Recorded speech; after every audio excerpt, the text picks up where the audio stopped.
And we are live, ladies and gentlemen. Welcome back to yet another episode of Vaughn Coleman Presents. I am, of course, your host, Vaughn Coleman. And with me today is Michael Rushbrook. But before we get to him, let's talk about myself and my work, okay? So, for those of you that don't know, I am working on a comic book, Phenomenova, right here. And, oh, what's that? We got a snazzy new quote. You guys are the first ones to see it. So, for those of you that don't know, I use this intro on my channel. You know what? Let me just play my channel intro real quick just to give you an idea of what inspired this quote. Someone says, "What's the future?" Vaughn Coleman. Ladies and gentlemen, I have been riding that ego for the longest time. And I was like, let me get something like that for the quote. And then he came up with something that was so beyond that, sent it to me today. And I was like, wow. So that's going to go in the book somewhere. Maybe the back, maybe I don't know. Anyway, either way, using the hell out of it, exploiting the hell out of it to advertise it. You're the first ones I'm advertising it to. So Phenomenova is a 64-page, giant-sized first issue of what I want to be an ongoing comic book series. It's everything I love about the superhero genre. It's an idea I've had since second grade, only much better than it was back then. It's inspired by my love of Chris Claremont's X-Men run, New Teen Titans, the Sam Raimi Spider-Man movie, and even the Stan Lee, Steve Ditko, John Romita stuff. All played a role in this. The shows like Young Justice and Spectacular Spider-Man by Greg Weisman.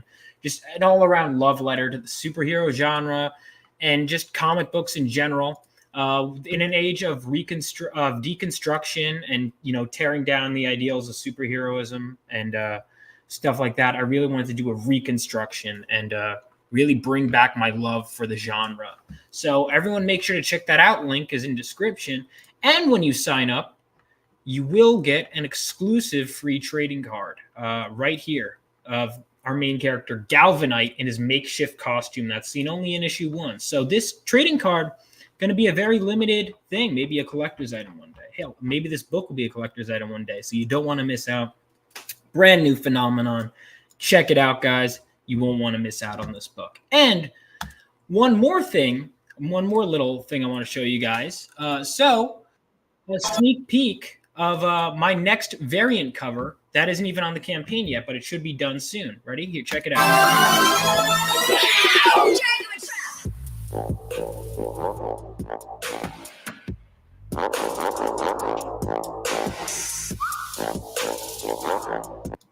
So that was my friend and cover artist for that book, Sukeisha. She's been on the channel before, Sukeisha Ray. Definitely check her out. And ladies and gentlemen, I've droned on about myself long enough. You're not here for me. You're here for the great Michael Rushbrook. So without further ado, how you doing, Michael? Hey, I'm doing pretty good. So I just want to say, Billy Tucci's usually right. He is right about a lot. He is on occasion. So yeah. If I were you, I'd put that somewhere in your book. 100%. Yeah, 100%. I've been scouring. Like if every time someone says something, I'm like, just have a page is just an ego boost. It's like every nice thing someone said about me. I hear you. One thing I've always wondered is, when did you meet Billy? Because I know you've been following him a lot too. Yeah, so I've been stalking him at every con. No, so Billy and I met at it was at Terrificon, actually. I overheard him talking at his table, and I had never really heard. I think I had seen, like, when I was just browsing Kickstarter, Indiegogo. I wasn't even super into crowdfunding, but I was just checking it out. I think I did see She somewhere, but that was the only time I just had a glance of it. So I didn't know Billy, didn't know She. I was just walking by, overheard him talking, and I kind of just, like, casually slipped in the conversation, and he was so unbelievably nice and cool. And I remember I still have it somewhere in my closet. He just, I was like, I got to head out. I have to get this signed. It's like, before you go. And he handed me a free print. And then later I came back and I bought a book from him because he was so nice, unbelievably nice. At one point I thought I lost my print somewhere. And I was like, have you seen it? And he goes, I don't know, man, but I hope you find it. Like, it was just like a little interaction, but he was just like, I really hope you find it, man. If you need anything, if it was anything from me, I'll give you a free one. If you lost, like, he was just this. And I was like, this guy who I'd never heard of was just so kind to me. Yeah. And ever since then, we kind of hung out, but I hadn't seen him. Mm-hmm. I just remembered that. And then I don't want to see him again. And then it wasn't until so then at MegaCon, I hung out with Graham Nolan, and then both of them were at Garden State Comic Fest. And so that's when I hung out with both of them. And since then, I've been hanging out with Billy a lot. I've been to, I think, 11 conventions with Billy or something like that. Yeah. Oh, wow. That's great. That's pretty cool. He hits the con scene hard. So. Yeah.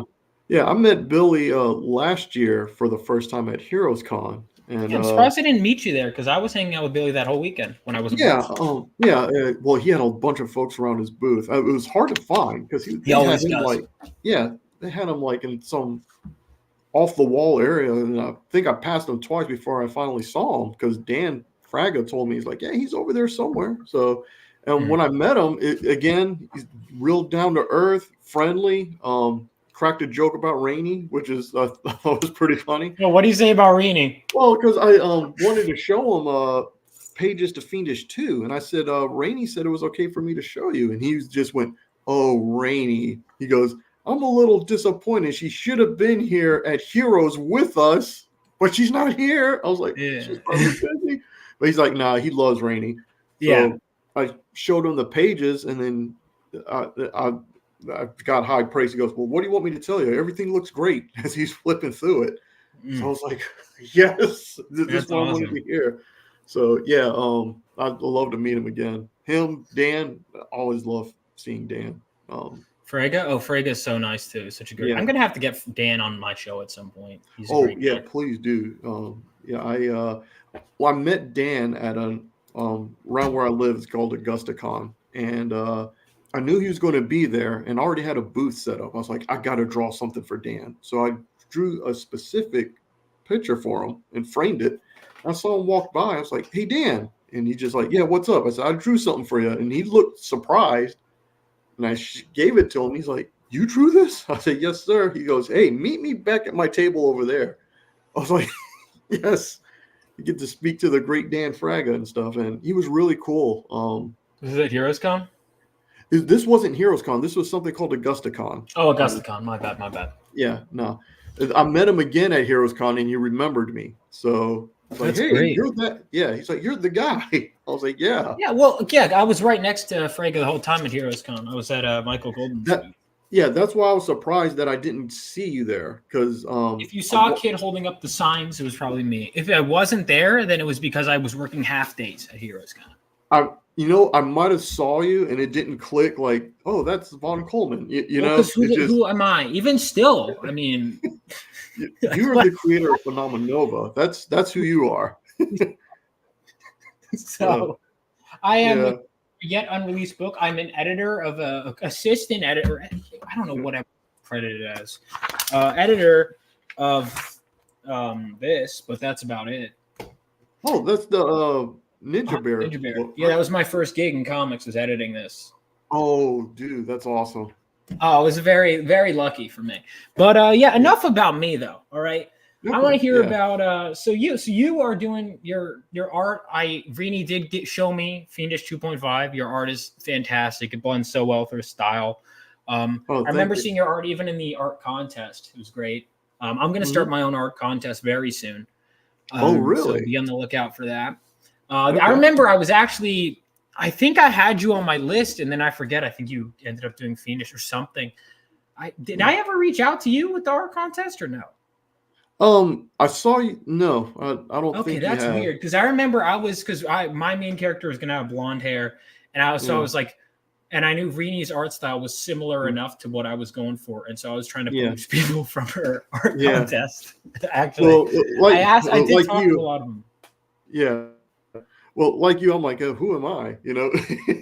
Sometimes I do feel like that, but no, I've got a lot of people giving me support. It's like, no, your stuff is great. So it is great. Your stuff is fantastic. Right. So I did want to ask, so how did you first get into comics? Like not just as a creator, I'll get to that, but in general, what got you into comic books?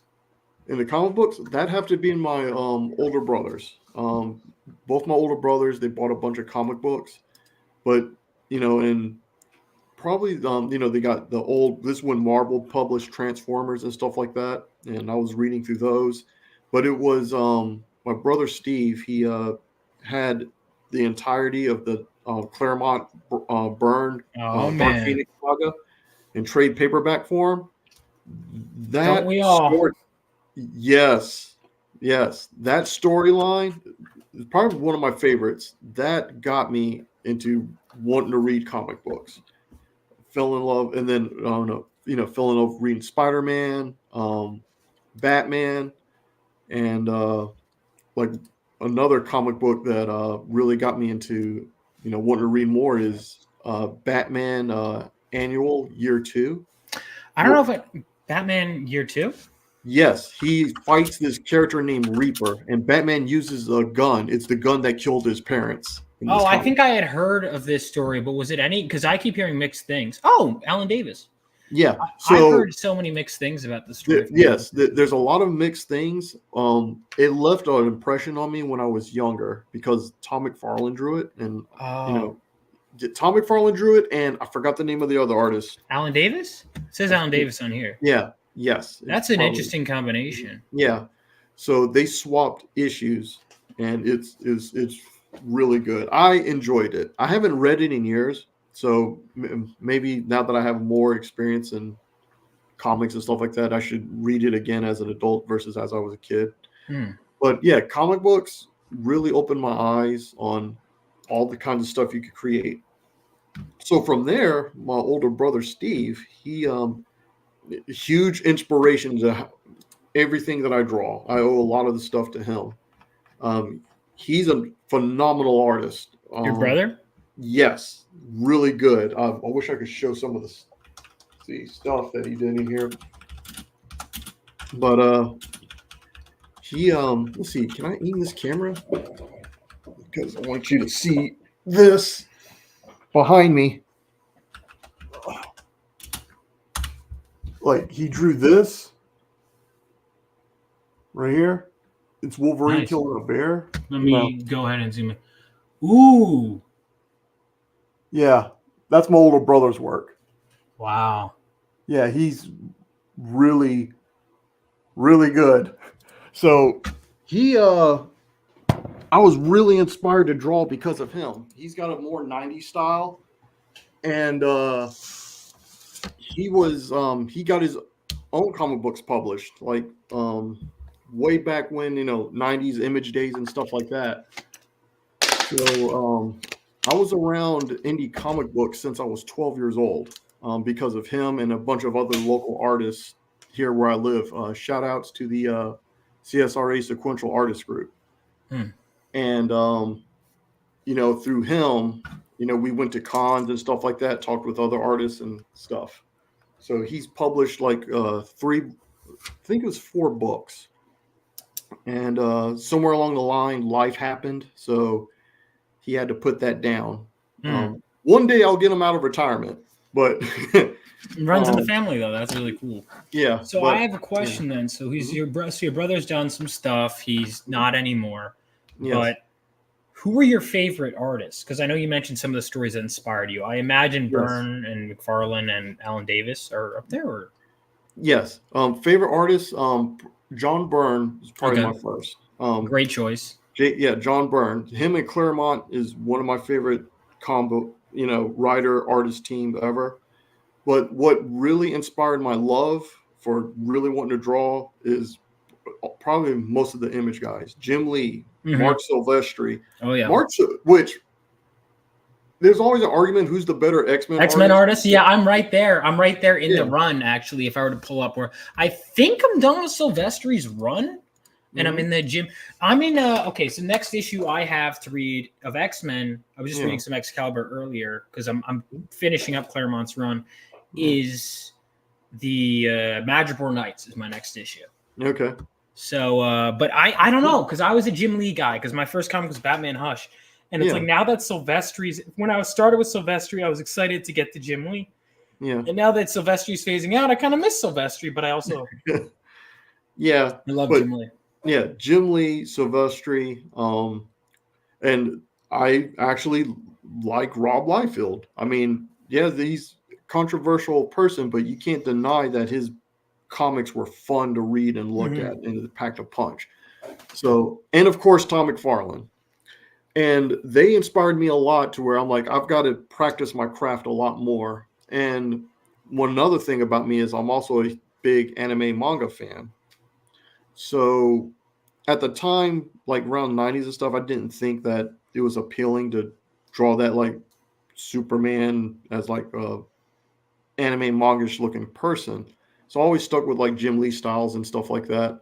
Then one day, probably my favorite artist is Joe Matadura. I can't pronounce his last name.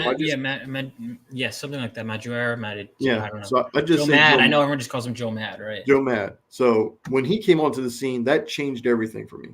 I was like, because his style is almost reminiscent of if you watch the Fatal Fury movies, they're anime movies. I don't think I've seen them. Let me. Yeah, it dwells on that, close to that, like the way the bodies are positioned and facial expressions. So, like the fighting game. There's movies. yeah, there's actually anime movies of Fatal Fury. Oh, okay. Yeah. So, when he came onto the scene, I was like, okay, I can actually merge the two styles together and come up with something of my own. So, that's how I got it started. Just drawing how my style is today is just more evolved from, how I used to draw. So that's really cool, man. So you're pulled from a lot. So it's interesting because like obviously you're kind of now especially with Rini in the manga camp, I guess, drawing like that. Did you have to do you feel you adapted your style to be more like hers, or did you just naturally draw that way, or how did you go about it? Because hang on, let me pull up your style for your Fiendish 2.5 really complements hers, and it's almost like, and I mean this in like as in like it's almost like softer in the sense than hers, and that it's like it almost like works perfectly with the childhood stuff. Yes. So did you kind of tailor your style to fit her book? Yes. All right. So when she hired me to do the job, which I was like through the moon, it's like my biggest dream ever as a kid was to have my own comic published. And I have done like ink work for for some indie comics, which is technically probably my first published work, but I wanted my own pencils. Right. So Fiendish is going to be it. It was very important to me to make sure that this book, it had to feel like it's Fiendish. So I was like, all right, so what is it that Rainey does? Probably about, I would say 80 to 85% of it is all me. I just altered the way I did the hair and a couple of characters with the eyes and noses. Everything else I just did on my own. So, of course, doing like the little shade. I don't know if you saw the black and white inks. The shading that she does, I do that too, but I'm trying to nail it as close to like how Rainey does hers, just so that it could have that fiendish feel. So, I did it like that. Looks great, man. So you did the shading. So you kind of like adapted her style then in your own way. Yes. Now, exactly. Now, if you look at Octo, the guy with the horns, like on the cover. Right. Yeah. Rainey draws him totally different than I do. If you compare the two. How does she? I don't know if I've seen her draw him. Yeah. He's in the first chapter. Right. Yeah. He's actually the first chapter. Casimir has a flashback scene. All right, hold on. I feel like a fake fan now. Give me a second. I have to redeem myself. Yeah. Where is it? Chapter 1 right here. Okay. Yeah. I keep having I just haven't bothered putting Fiendish back away because I stream with Rini so often, and Fiendish naturally comes up that I always have to pull it out. Yeah. It's the scene where the demon comes in, and then he's scared at first, and then he thinks to himself, "What would the old man do?" Trying to remember. Yeah. Was it earlier on? Well, it's around where the demon attacks the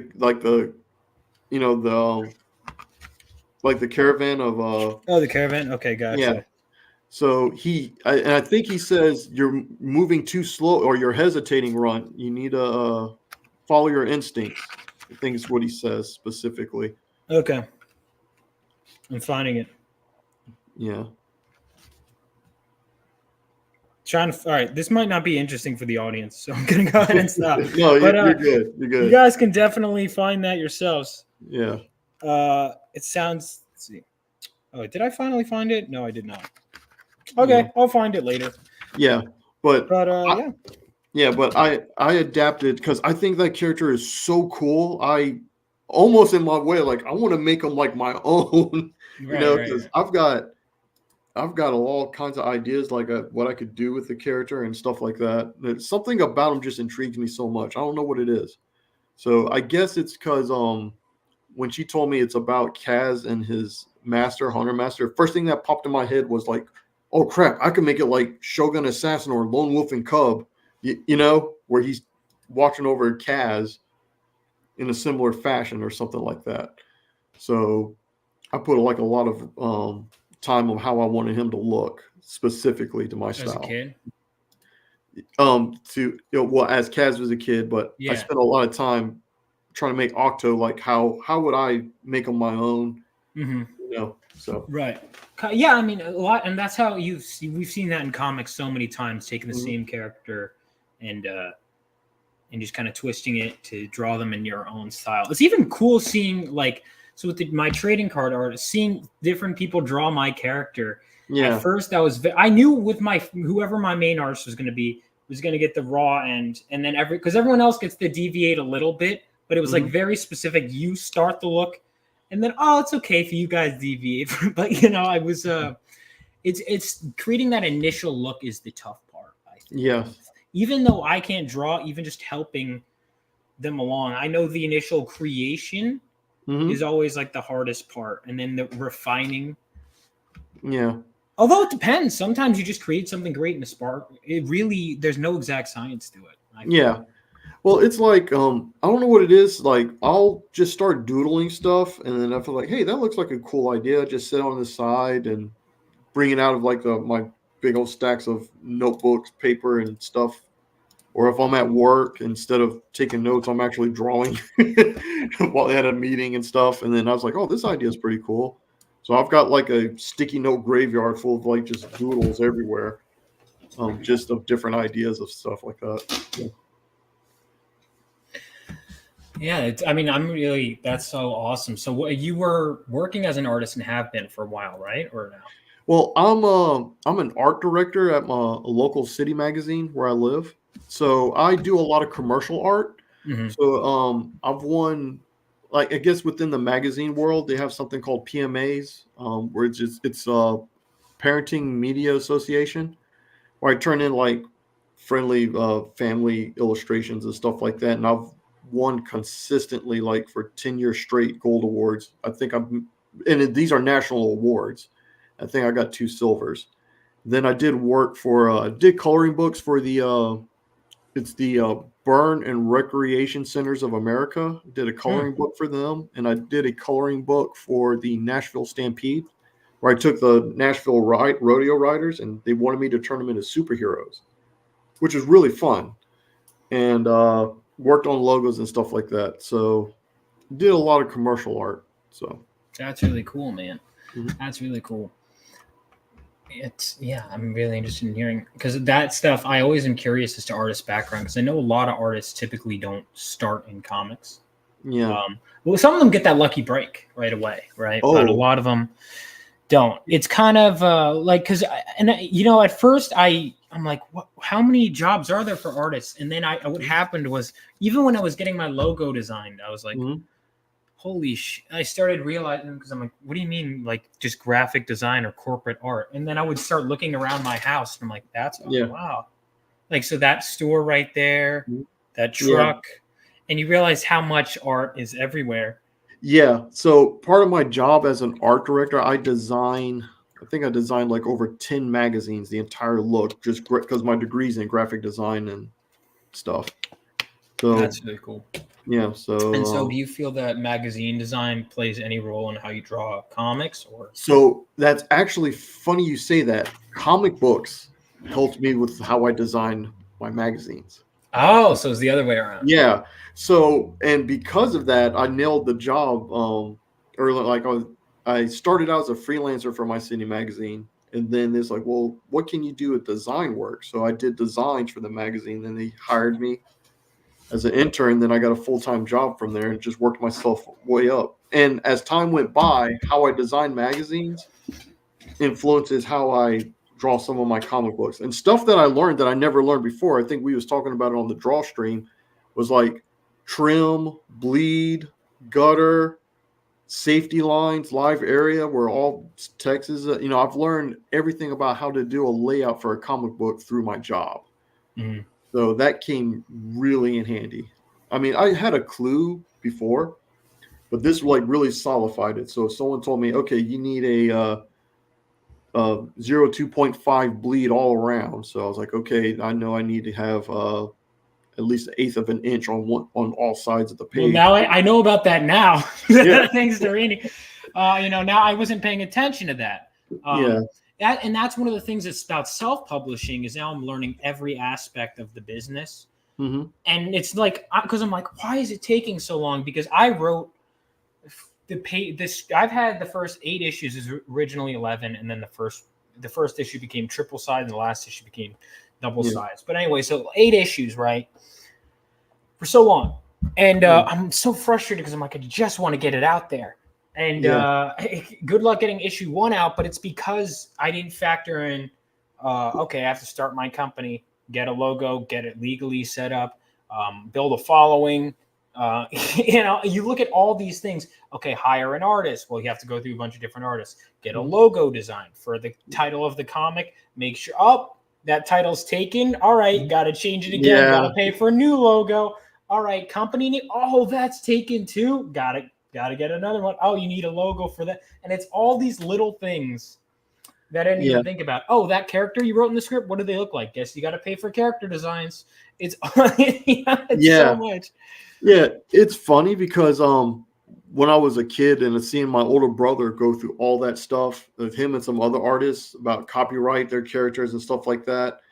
And one of the artists came up with a solution, like instead of copywriting each individual character, which he was going through a nightmare, he says, how about I just copyright the team and just have everybody within, he has a copyright on this team of, I think it's called Flagstaff, and has all his characters rolled in there. So he just like knocked out 6 characters with 1 stone, So I was like, oh, okay. I'm just mentally thinking of stuff like that, keeping it in the back of my head in case I come up with, hopefully sometime soon in the near future, my own book called The Dark Moon Saga. So I wanted to ask about that. That's the background here. So I was looking for a background image. And so that brings me to, we'll touch on Fiendish. But by the way, everyone we're so close to 30K. Reni's been getting boosts lately. Oh, her numbers. I noticed campaigns, they tend to go like up, then kind of, and then up. It looks like we're at that last up. I'm excited. I backed day 1 at which tier did I get? This one, Peak Survivalist. Day 1. Yes, I got that too. You look at that. So everyone make sure to get this. Most importantly, for purely selfish reasons, she has a really cool print that I want. Mm-hmm. That she's redrawing, even though I thought it was like gorgeous to begin with. But Oh, then again, people thought my script was really good, and I still have revised it many times. Like I spent hours. This is how insane I've become over like a mild word choice. Like, is this adjective good? Maybe this adjective is, but maybe you know what? Maybe no adjective. Like I just little shit. That's what I obsess over as a writer. Yeah, my writing style is totally opposite of that. But I'll just draw everything from start to finish. Like I already know how the whole story starts and ends, and then once it's all done, okay, now we're going to put in the dialogue. What's he going to say here? I just make it up on the fly, and I've done comic books like that, and I'm always worried about, does it sound good? And they're like, no, it works. I'm like, oh, okay. So people seem to like it. Oh, there we go. Oh, you found me. Yeah. Well, by the way, did you work with Nickelodeon or something? Oh, no. They're just throwing paint on me. Okay. I'm going to be honest. I thought you worked for Nickelodeon because of the slime. No. Because those are the Nickelodeon colors. No. So that photo was actually one of my friends that what I did was my friend who's a local artist here, he was the one getting paint thrown on him. And I thought the image looked so cool. And I asked him, I was like, hey, can I just Photoshop you out and put me there instead? He's like, yeah, go for it. So I don't have to get the paint splattered on me. Wow. You stick through past the tough part. Yeah, there we go. Any of the consequences. Wow. Yeah. So there we go. You've got this one. Are you going to crowdfund this book? How long is this book? Oh, well, see, I've been world building this book so much for the past since 2018. Okay. And so I've been trying to get it together and stuff like that. So it's about 4 adventurers. I never had a good proper elevator pitch to it, but best way for me to describe it is like there's 4 adventurers seeking to restore balance to the world or the land. It's forces of light and dark. They got into war, and it awoken this ancient being that's holds no allegiance to anybody. He's just a pure, unstoppable force, to the point where both the forces of light and dark had to team up to stop this thing. And eventually they do stop it at great cost, though. It's like half the elven race has been destroyed, caused wreck and havoc across the land. And the being couldn't be killed. He can't be killed. His power can only be transferred. So his power gets transferred into a boy, like this little baby boy. And this knight decides he's going to raise him and try to figure out how to get rid of the being inside of him. Little spoilers here, but his best friend's like, no, we need to kill the baby while the thing is still in him while he's weak. And the head knight guy's like, no, we're not going to do that. And then later on, the guy who raises our main character, his name is Cassius, he dies. And then his best friend, the guy who wanted to kill him, starts to train him. And along the way, they have like adventures and stuff like that. So that's pretty much it. How I came up. Main character then? The guy in the green, all the way to the left. He's the main character. He's the main character. Now he looks a little bit different from that now, but it's just everybody's constantly evolving. So that's awesome, man. Yeah, I look. So I could tell, So let me ask you this: are you a JRPG guy? Are you a video game guy? Dude, I've been playing games since the Atari. Yeah, I had a feeling because the way you respond enthusiastically. I mean, even earlier, today I haven't gotten to it yet, but yesterday spent all day writing a Final Fantasy VII video essay. I'm at page 22. Yeah. I might even, depending on how I feel, stream some Final Fantasy tonight, depending on how I feel work-wise. Awesome. Play the game, because I was like, I'll launch the video essay first. I don't know if that's gonna happen yet. I'll see. Yeah. But oh man, dude. Yeah. I love video games not just because they're fun, but the stories that they tell. Oh yeah. Yeah. So it's like almost better than movies. And I'm a huge movie nerd. 80s and 90s movies all the way. Oh, same. So, I majored in filmmaking. So. Oh, awesome. I love it. All right, I have to ask, what's your favorite movie? The Shawshank Redemption. Oh, excellent choice. Yeah. For me, it's either the second Aliens or Predator. Ooh, those are good picks. Yeah, something about those two Aliens. movies. I got Aliens posted right here on my wall. Oh, great! Well, let me see if I could. Oh, you're not even going to be able to see it like that. No, I love that. Yeah, I love that movie so much. Yeah, Aliens. Aliens is one of my favorite movies too.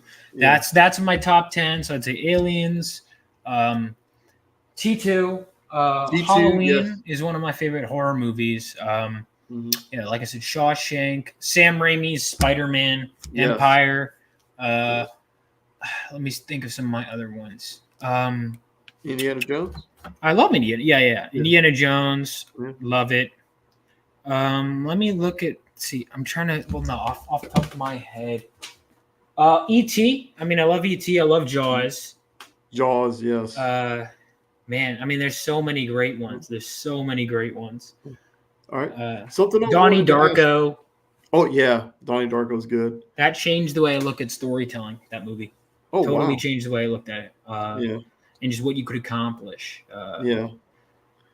But your Final Fantasy stuff. See, so I'm looking forward to seeing your video on that, because Final Fantasy is 7 is real nostalgic to me. Now, I'll just go on and say I'm not a huge super fan of Final Fantasy 7. Mm.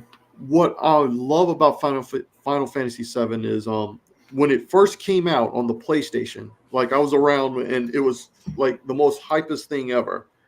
I went to my friend's house and all of us were gathered around playing it and watching the story and everything. And that was like, to me, that will always hold a special place in my heart because there's something about that game that just changed the industry. So when Remake came out, I was like, oh, you know what I'm talking about. So yeah, I was excited, and then I think they dropped the ball very hard at the end. I think they were lifting it way up here. Yeah. And then they had this idea of, oh, you know, the story that's like great. Well, what if we like plot ghost? Yeah, what the ghosts? That was the stupidest. Like, there's a giant swarm of ghosts that make her twist her ankle. Yeah, like this is what you need, and then it's just like, so it's like they really had to have, and they had to have like millions of them get a girl to break her ankle. Like, and there's also like some major plot altering shit that happens that they just completely ignore. Yeah. Like, what? So a friend of mine me and him was talking about it, and he was like, have you seen Advent Children? Advent Children, yeah. Yeah. Someone's like, it's Sephiroth from Advent Children trying to come back into, I guess, trying to bring himself back from the dead through all this stuff. I was like, yes, because that's definitely going to bring in new. The problem is, my biggest problem with the game is this. I want this. I think it's an amazing story that's not accessible to most people because the original game, while I think it's great, it's not as easy to convince people, especially now, to play a turn-based combat, random encounters, low polygon PS1 game, no matter how good the story is. Yeah. And so that presentation could have brought in a whole new generation of fans, and it's to one of the greatest stories in video games that I've played. Only it's even more confusing and convoluted and requires you to have prior knowledge of the series. Sephiroth in the original game is confusing enough, but they explain him throughout the course of the game. This section, the Midgar section of the first game, is probably the most self-contained segment of the game, right? Yes. They somehow made, and then they made a whole game around that segment. And I was like, great. I was like, great. And then they made the self-contained segment in a self-contained game less self-contained. Because Sephiroth should not have been in that game at all. He should have been mentioned, but he shouldn't have. The final boss should have been like the Shinra stuff. And then it's like you get the hint of there's a bigger picture here. There's even that scene at the end of the original, that part of the original game where they're off looking in the sunset and they're leaving like, all right, we're on our quest. That should have been how it ended. But instead they have this bullshit Sephiroth fight. And it's like, it's so dumb. It's so dumb. And he goes like, suddenly the game was thematically about a bunch of different things. It was about everything from the environment to love to friendship to identity to failure and overcoming failure and learning to accept who you are and what it means to become, one with the planet and find inner peace. All these things. You know what it wasn't about? Fucking defying destiny. Why? Like, that's not the point of the game. Yeah. And they thematically changed what is, I think, one of the most thematically rich plots, and they made it about something that it was never about. And it drove me crazy because it was like right on point. And I was like, what are you doing? Yeah. And then the weirdest thing, the next game, I played the first part, and I'm like, wow, this is back to being on point and very true to Final Fantasy. Which I'm like, great, but I'm like, well, the last game did the same thing, and then time goes. So, all right, I have to ask. All right, who do you think is gonna? There's no denying someone's gonna die. Who do you think is gonna be? They're gonna do some subversive bullshit that's gonna make me. If they kill off Tifa, I'm gonna scream. Yeah, that I feel. And you will get my live reaction to that, by the way, because I'm gonna be live streaming it. Yeah, It better not be Tifa. It better not be Tifa. It better not be because Eric's all right, spoiler alert. Yeah. A certain character's death, if you somehow don't know, is very deliberate and makes sense thematically, as tragic as it is, and is crucial to both that character story and the story and the themes of the game. And to change it for shock value is so antithetical to what the game was about. Yeah. So, And I think they're going to do it anyway. I don't think they have the guts because they got afraid of killing off minor characters in remake, like tiny characters that were barely in it. They didn't have the guts to kill off. So I'm supposed to believe that they'll kill someone who has a beloved fan base. No, not going to do it. They're going to chicken out. Well, I'm really interested in seeing what they do with Rebirth. I just hope they don't. I just hope they don't screw it up. Don't know. I am going to do a Final Fantasy VII homage cover, by the way, because part of my plot in my comic, there's a part that's like even indirectly kind of directly references it, where this blonde kid stands before a reactor that he's about to go into. Yeah. And I'm like, what? All right. I'm like, well, the new game's coming out. There's that cover. I have to do an homage. And so I'm like, to an artist, I'm like, hey, quick turnaround time. I need to capitalize on this new game coming out. Yeah. I'm like, this exact scenario is so perfect to me. Mm-hmm. Yeah, I have a few covers already, but can we make this happen? Oh, great. How many covers are you planning for your book? I am planning 1, 2, 3, 4, 5 total. So I have 1. Okay. I'm announcing the Final Fantasy VII homage is coming. Dude, that's gonna be so awesome. Rini is doing a cover, Sukesh is doing a cover, and there's one other that I'm hoping on. The artist has some stuff going on, but that I'm really hoping on. So gotcha. Fingers crossed on that one. Very cool. Yeah. So, something I wanted to mention. Rini mentioned this on a past stream, and I've tried to. I forgot to mention it. So if you're looking at my DeviantArt, a lot of the fan base that I've received was due to fan art. Because she asked me a question, she's like, because I used to draw anime-ish or manga-like characters, did I find it hard to attract an audience? And that wasn't the case for me. I found it harder to attract an audience when I was drawing Marvel stuff. Marvel really? Marvel or DC. Like, see that? Yeah, Marvel maybe I should. Maybe it's a good thing I'm leaning into the Final Fantasy stuff so much. Then. So right there, everybody like ate up that Naruto piece that that was down there. Everybody eats that up.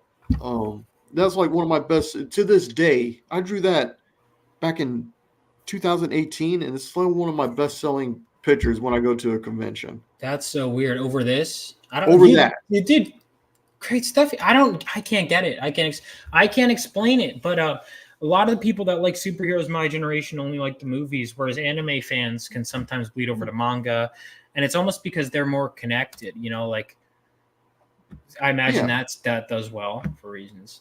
That's a character for my friend. It did pretty good. And of course, those Godzilla prints I did does well. And but then that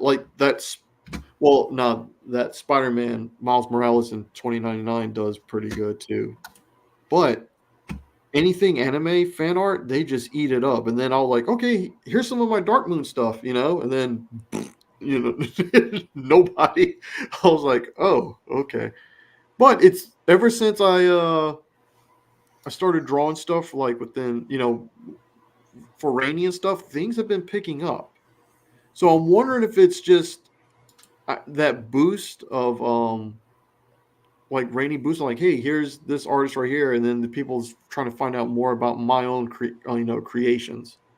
Because before in the past, no one gave a flip, but now I'm getting a lot more attention on it. So I don't know. That's interesting. Yeah. But it's really interesting. I don't know. It's weird, but I'm hoping for more. And hey, man, if I ever need, right now, I work it out. But if I ever need anything, I'd love to hire you for something at some point. Not a problem. Pin up, cover, or a card or anything. Yeah, I'll be more than willing and happy to do it. And I know you guys still work at the magazine stuff. Were you ever planning on doing interiors for people? Or obviously you've done some for Rainy. Oh yeah, Rainy. I also did interiors for Patrick's book, right? Yeah, Last of the Seekers. He I met him at Joe Fest. Oh yeah? And I know he goes to that. Yeah, I met him at Joe Fest. That convention, I've developed a huge following. These guys come up to me, especially this one dude wants me to draw him 50 GI Joe characters in a day. I'm like, oh, okay, and pays me $20 a sketch. And Patrick and Maroney was there. He's like, there's no way you could get it done. I did it all that night, and I showed it to him. It was like, holy shit. Wow. But yeah, no, I love doing interiors. I love sequential art. I love wanting to do it. So when Patrick, he asked me, he needed 4 to 6 more pages. I'm like, yeah, I'll do it. And he really liked what I did, so he wanted me to do Seekers 2, which I'm doing differently this go around. Before I did it digitally, I'm going traditional with it because Patrick wants to ink it. So I made my pencils a little bit more loose, so it's easier for him to ink it. So, Gotcha. That's yeah. really cool. Mm-hmm. Yeah. I'm really excited, man. That's great. Oh yeah, yeah. That's really good. I love doing sequential art. It's comics. I think that's one of the problems too. Is we're seeing a lot of the best artists, and I'm not saying that there aren't great artists doing sequentials, but a lot of the best artists are only getting cover stuff because rates are so down, and it's sad because we're not getting like when are we going to see Art Adams draw interiors again? Now, to be fair, he's always been more of a cover guy. Even back then, there were like Silvestri issues that even Jim Lee would do a lot of covers for like Silvestri issues or for whatever. Or even Gambit. Gambit's first appearance is such a weird case. I didn't realize I was getting to it because the character was co-created and designed by Jim Lee, right? Yes. The issue has a cover by Andy Kubert. Mm-hmm. And the interiors are by Mike Collins. Mm-hmm. Which is really weird. Jim Lee has nothing to do with that issue itself, other than I guess he designed Gambit. Yeah. And then his next appearance after that storyline was, where do I have it? Right, it should be somewhere around here. Oh, here we go. Right here. Right here in this one. Where is it? Annual. Who drew the annual? Was that Art Adams? That was yep, I can tell immediately without even seeing the credits. That's Art Adams. Okay, cool. So your favorite artist. So we've gone through your favorite artist. Your favorite run, you said, is Claremont and Burns specifically. Although I know you mentioned, that's the thing. Chris Claremont had a murderer's row of just the greatest artists. Starting with Dave Cockrum, then you get John Byrne, Jim Lee, Mark Silvestri, Barry Windsor Smith, Paul Smith, JRJR, even Bob McLeod. If you go over to New Mutants, you get Bob McLeod. Bob McLeod did some X-Men too. You got Sienkiewicz. He worked with both the Buscema's. It's amazing. And that really, I think, even though I like consistent art, and I do, that is one of the things that made me realize why it's really cool to sometimes, even those fill-in issues, art where I'm like, who is this person? They killed it. And then I remember when I got to the annuals, I was like, oh my God. It was weird, even though, because I didn't know who Art Adams was all these years later. I was reading it for the first time. And I was like, who is this artist when I'm reading it? And it felt like it's weird because apparently that was the exact same sentiment in the 1980s, that it was out of nowhere. Here comes this artist that's just suddenly he's everywhere. And it's because, and this is what is actually, Art Adams is kind of inspiring me as a writer, because I'm kind of in the hole right now in the sense that I've been building up something that's published, and my hope is that when I get out, it'll just be exploding. Like Art Adams, I think, worked for Marvel under contract for 2 years, and no one knew who he was because he was just sitting there drawing. And so suddenly, boom, long shot. The end all spring out at once. Well, I was about to ask, didn't he create or co-create Longshot? Yes. I actually asked him about that. I was like, who's your favorite X-Men? And he said someone, and I was like, really? It's not Longshot? He goes, and then he was sitting by his daughter, and he was like, no one's favorite is their child. And then he was just messing with here we go. I didn't get him to sign it because MegaCon was so packed I wasn't able to get to him. Every time I got to him, he was busy. But I got Ann Nesenti and Louise Simonson on here. Oh, sweet. Yeah, I like long shots in it. It's weird how he's like a non-mutant X-Men, but I like him. I don't think he's like in my top 10 or anything, but I enjoy him. Yeah, he's pretty cool. He's okay. Did you ever hear Dan Fraga's story about him meeting Art Adams? I don't think so. I'm pretty sure it's Art Adams, but he was showing him some of his art, and Art Adams told him, he's like, "You draw like you're masturbating." Bro, what? He's like, "Oh, okay." No, I've never heard that. That's nuts. Yeah, I was like, "Oh my god!" I heard Dan talk about it on stream. I'm pretty sure it was Art Adams because he was trying to get him to look at his work. He's like, "Hey, what do you think?" You know. So, but he's still I think he's still cool with them today though. So That's really cool. Yeah, Franka gets along with basically everyone. Oh yeah, He's a nice guy, super nice guy. That's crazy though. I never heard that story. Yeah, it's crazy. So that's really crazy. So you're working on this. When are you like? What's your next work? What do we got next in the pipeline? All right. So right now I am working on a book for a local writer here called The Brothers of Justice. Okay. All right. It's he's one of the guys who heads up the.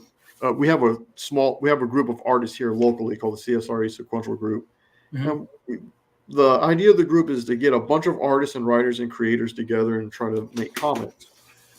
And he hired me to do his book. I was like, okay. I mean, I've known, like, yeah, I owe a lot to my older brother, him, and a bunch of other group of artists because they inspired me so much I want to do my own books. So I'm doing this for him. And then after that, and along with Seekers, I'm getting some pages done for Patrick. And then he says, after I turn it in, he's going to work on some stuff a little bit more. And then Seekers 2 is another one I'm working on. Then after Seekers 2, I really want to get started on my Dark Moon book. I do have 8 pages, like my little art group I just told you about. We want to get an anthology book to come out with just every artist turn in like 6 to 8 pages. I already have 8 pages thumbnailed. They're ready to go. Whenever that gets off the floor and going, well, it's called Phantoms. It's like a dystopian future where basically, it's a redemption story. Mankind finds this thing that they're not meant to find, and world goes into disarray. It's taken over by ghosts and stuff. I was heavily influenced by Fist of the North Star. Oh my gosh, I think I've heard of that. Yeah. So that's something that's ready to go whenever someone gives the green light on the anthology book. But after Seekers 2, I really want to get Dark Moon going. That's awesome. Yeah. One of the things that I love about Fiendish is all right, so Joe Mad's my favorite artist. One of my favorite comic books is Battle Chasers. Okay. It took them 22 years to come out with issue 10. I've been waiting patiently. And then Fiendish filled in that gap because I'm like, look, I'm doing my own fantasy comic. And then I seen Irene on a Fragtober and she was promoting it. I was like, what is this? And I immediately fell in love with Fiendish in the world. So nice. It reminded me a lot of my book, but better. Like, oh man, that character's like this, Oh, I both love and hate that. I remember I was seeing, like, when I see an idea I have, and then someone it could even be someone across the world or even like from Japan comes with an idea, and like, you motherfucker, that's my idea. And it's like, I know they didn't take it from me because it's just right up here. It's not published anywhere. Exactly. Yeah. And but sometimes it happens, and that's why there's that whole idea. Like, you're always going to have someone who does something similar to you. You just have to do it in a way. I was listening to Rick Rubin's audiobook. Yeah. And it's like, you don't have to worry about reinventing the wheel, because the truth is your story is inherently going to be unique because it's told by you. And as long as it's true to you, that's what matters, right? Like, because you're telling, you're not, no one's going to be able to write it or draw it the way you do. Exactly. So, I just conceptualize it. Yeah. So I found that kaijus. We got some kaijus here. Oh yeah. You a Godzilla fan? Oh, dude, I freaking love Godzilla. Why'd you go with the new guy? Is this just to promote the movie? Yeah. The new those were commission pieces. They wanted the movie The movie more modern. Mechagodzilla. I mean, your art is good, but that Mechagodzilla design, I hate that. The fucking Lego hands that were spinning, like, I what hear was you. that? Yeah. Oh The- my the- god, garbage. the client specifically wanted that Mechagodzilla. That's the worst taste. I mean, you listen, they'll pay for it. I mean, if they're paying for it, I mean, God bless them. Well, God bless you with the money. I mean, but like that, wow. I mean, that's the worst Mechagodzilla design I think in history, honestly. Yeah, I love drawing monsters. Like you can see that monster right there in my dark. I'd love to see some kaiju comics, but I don't know how well that would, the scale and all of that. Would, I mean, I like. Do you see the new Godzilla? Oh, -1, yes, love Phenomenal. Apparently, Love -1 it. minus color is worth seeing, but I didn't see it yet. I didn't see minus color. Someone told me it was like just a whole new experience. My friend went and watched it. He says it's just. Oh, is it? Yeah, he says he'd rather watch it in black and white than in color. I was like, wow. So, all right, I'll have to check that out. Yeah, Imagine being color designers. Yeah, everybody worked so hard trying to get the colors right, and all of a sudden, and they're just like, looks better without them. Yeah, but I heard they've worked really hard to make the black and white like stand out. So I believe it. No, I believe that there was actually effort into it, and they didn't just put a filter. I'm sure they actually. Yeah. But that movie was so good, man. It was so good. I loved Godzilla -1. Yeah. Are you looking forward to the new Godzilla Kong one? I don't know what the hell it's about. Like, what is going on? They're like, why is he pink? Why is he in the center of the earth? Why is there a million King Kongs? So the toys that got leaked, it's always the toy leaks too. I remember they've had entire movies spoiled by toy leaks. Yeah. So it's hinted that the reason why Godzilla is now pink or light red is he sheds his skin, so he's doing away with the blue and he's now red. What does shedding the skin have to? I don't know. They have a. Wait, hang on. Is that a feature of the toy? You like? That's a feature of the toy. It's the old Godzilla, and you cover up the pink Godzilla. It's like a glove. I was like, huh? What? Dude, that's a downgrade. Yeah. So. The Mist is better in black and white too. The Mist. Are we talking the movie? I haven't seen that. I didn't know there was a black and white version of that. I didn't know either. Yeah, look, I understand. I mean, some movies. That's interesting. I know apparently there's a black and white version of Logan too. Oh no! Hey, I want to tell you right now that is good. Is it good? It's good. Watch it. You have to at least see it once in black and white. It just. Do you like westerns? Like old? Yeah. Watch it. I love Man Who Shot Liberty Valance. I like a lot of the westerns. I've seen a mix of black and white westerns and color. A lot of the ones, like my favorite one is probably The Searchers, which is in color. Oh yeah. But I mean, when you talk westerns, I mean the gurus, the biggest western guys I've talked to, Graham Nolan, obviously, to no one's surprise, and Mike Barron, again, to no one's surprise. Those guys love their westerns. Yes. I highly recommend you watching it black and white at least once. It is Logan. It's totally different. it feels different. So it's really good. So. All right, I'll have to check that out. Oh yeah. I remember really liking Logan in theaters. Oh, I loved Logan. I know. Yeah, what they had? They had kind of like a weird version of the Reavers. It was really just, I guess, the Reaver. Really, it was just what was it? Donald Pierce? Is that his name? I think Pierce. So. I know it's Pierce. I think it's Donald Pierce. I believe from the because he was the Hellfire Club guy. Like, let me consult the Bible here. Yeah, there we go. On his name, I believe it was. Come on, Chris. I know he's very wordy, but we can find him. Does it say his name here? Oh, we're getting to the scene where he breaks out of the basement. That's of course a great one. Yep. All right, whatever. I'll find him. I think it's Donald Pierce. I think I'm right. I think I'm doubting myself. I'm pretty sure. I know it's something Pierce, but I'm pretty sure you're right. Yeah. Mm-hmm. That's great storyline, though, obviously. Yep. Dark Phoenix is, even Chris Claremont said that's like his favorite story he did. Yeah, I think it's the best one. Which is weird because it's like, I think the run gets more consistently, and this might be a hot take, I think the run gets better in quality After Dark Phoenix in terms of consistency for a while. Yeah. And the running plot lines and everything. But, and I'm not in any way discrediting pre-Dark Phoenix. Obviously, you had some classics like when they fight Magneto in the volcano, or even the first Phoenix saga. You know, you had some classic moments. Or what was it? Yeah, but like I do think in terms, I mean, because following Dark Phoenix, you get Days of Future Past, you get Mutant Massacre, you get Fall of the Mutants, you get Inferno, you get, you know, so many great stories.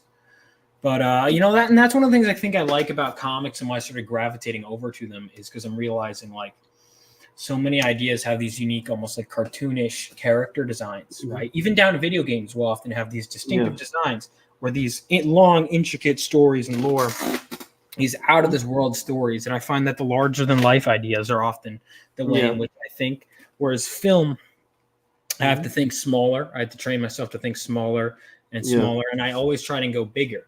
And with comics, you can't go bigger in a way with the ideas. And I found that like, as I was balancing, I'm like, yes, I'm more like, I love cinematography and all that, but I'm more of the idea writing guy. And I found that comics are just a great way to kind of get that out. So can I ask you something? Do your knowledge on film help you with like how you do comics, or does comics help you with film? I'd say both, actually. Yeah. I'd say they help one another. Yeah, I hear you.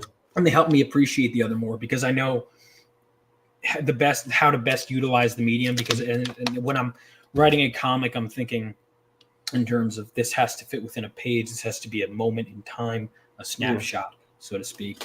You know, film, you just kind of it's very different. Comics also, it's weird. It is weird. And I'm still learning the comic book process, you know? Well, it's almost like, and I'm trying to learn to be more lax with artists as I go. Yeah. But because I was the art was moving slower because I was very much like, no, you got to make sure it looks like this, you know? And I'm trying to kind of back off. But I think that, I would say they play each other. The basic fundamentals of good storytelling, good visual storytelling remain in both. But the thing is, I kind of get to take a little bit of a breather with having the artist handle some of that. And I should give myself that more, but I'm so damn perfectionist. Because the director in me comes out after I've written it. You know, the director in me comes out and it's like, no. It's like I'm too damn stubborn sometimes. Now, sometimes it leads to good and sometimes not. But like, for example, my trading card, my artist was like, what do you want me to, like, what color is it? And I had what was in my mind because the character design hadn't been colored. But I go, wait a minute. I know what the answer is, but before I give it, what do you think it should be in your art instincts? And she tells me, and I say, all right, give me just like rough flats of here's my vision, here's yours. Hers is better, went with hers. So, and she'll add details. So sometimes it depends. It's kind of learning. But then again, I guess that's with film too. I don't think that's inherently. You're talking about Juju's design, correct? Yes, Juju's design. Fantastic stuff. Yeah, she's great. Yeah, her art's fantastic. And her writing is very good too. I'm editing. Oh, she writes. Yeah, she's got a book coming out. It's gonna be really good. Like her writing is phenomenal. All right, yeah, I didn't know that. I knew she drew good. She doesn't talk about it enough, and I try to tell her, I'm like, you gotta. But also, she's earlier on in her process. Well, once the book comes out, then we need to talk more about her writing. But she's earlier on. She's gonna we're gonna be tabling at Garden State Comic Fest. She'll have something to sell there. Oh, sweet. Okay, great. Yeah, let me know what you're doing in the convention scenes. I'll definitely see you at Heroes Con. We'll see more of each other online, of course. We have too many mutual friends. True. And I do have a question before you guys. You mentioned video games. What is your favorite video game? Oh God, you hit me with that one. I got the next one in the pipeline. Don't worry. Yeah, I've got way too many to list for favorite video games. I've got. All right, I could take the current. All right, so obviously I have no time to play games nowadays. Oh, I'm struggling too. I just played a game on stream and just said I will tonight. Yeah, so game I'm playing right now is Tekken 8. I am a huge fighting game fan. Oh yeah, Mortal Kombat fanatic. I grew up in arcades, so I have that arcade mentality. Get good and stuff like that. If I had to boil down to one game, I'm going to have to say probably Halo 2. Halo 2. Because so I had the Halo trilogy is so good. Yeah, just Halo 2 or Halo 3 because I had so many memories playing with my little brother. And that's something very special to me. I mean, we grew up together. He's passed. Oh, I'm so sorry to hear that. Yeah, thank you. But I'm sorry. It's we played games together all throughout all our lives, and we were like this. So, but the most fun we ever had was Halo 2, Halo 3, and it's just a blast. So, but if I had to choose, like, let's say if I'm on a desert island and I had to choose one game to play out of any game, it'd have to be Super Street Fighter 2 Turbo. Ooh, yeah, there's so many different editions of Street Fighter 2. Yeah, it's crazy. Street Fighter. I think the version I have is Ultimate Street Fighter 2: The Final Challengers. It just gets ridiculous. Yeah, and they've made so many, and they're going to keep doing it. Oh yeah, they're going to keep coming out with more editions. Street Fighter 6 right now is so good. But they're going to be no. But I'm saying of Street Fighter 2, they're going to keep coming out with more Street Fighter 2s. Oh yeah, because it makes money. Yeah. So yeah, it's a great game. It's a great game. Oh, yeah. But yeah, that was great. Those are good ones. What about favorite movie? Favorite movie? Aliens 2, Predator, Terminator 2. I'm just going down the list. Indiana Jones trilogy. Mm-hmm. What else is there? This might sound silly. RoboCop. How is that silly? RoboCop is a masterpiece. Yeah, I watched that at an age that I wasn't supposed to watch it, and I think that. Well, apparently a lot of people did because they marketed with toys, and that is not a child-friendly movie. Well, when it first came out, it was rated PG. What cut of the movie was rated PG? It was that accident. I think what happened was they saw a robot and it's a cop. It's like, oh, PG stamp. And then you see Alex Murphy get killed. Or how about the ED-209 where it just gets obliterated? Or the guy has the acid. He gets the acid.